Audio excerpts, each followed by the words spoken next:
Dinas Pekerjaan Umum Kota Bandar Lampung memastikan pemasangan box culvert di wilayah Yosudarso, Kecamatan Panjang selesai hari ini, Rabu 14 Mei 2025.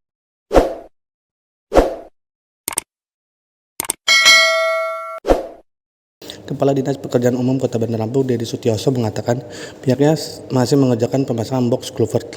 Lebih lanjut, dia mengatakan pemasangan box culvert tersebut selesai hari ini. Kita pasang box culvert ada 9 buah dengan ukuran 1 meter. Ia mengatakan pihaknya masih menunggu pemasangan kabel optik. Kita masih menunggu pemasangan kabel optik dan PDAM. Selain di wilayah Yosudarso, pihaknya juga memasang box culvert di wilayah Jalan Bahari, Kelurahan Panjang Selatan.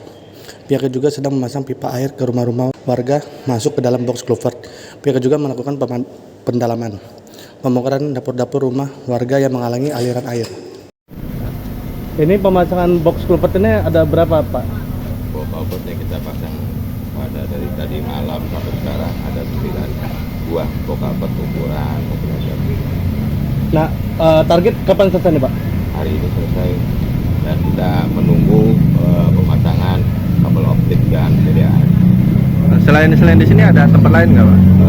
Di Bahari kita ada kemarin belum selesai juga. Kita lagi pemasangan pipa air dari rumah-rumah masuk ke dalam box. Selain pemasangan box ini, apakah kita melakukan pendalaman juga? Ada juga kita pendalaman untuk pembongkaran dapur-dapur rumah warga juga yang menghalangi aliran air. Lalu kalau untuk pembangunan gor Siger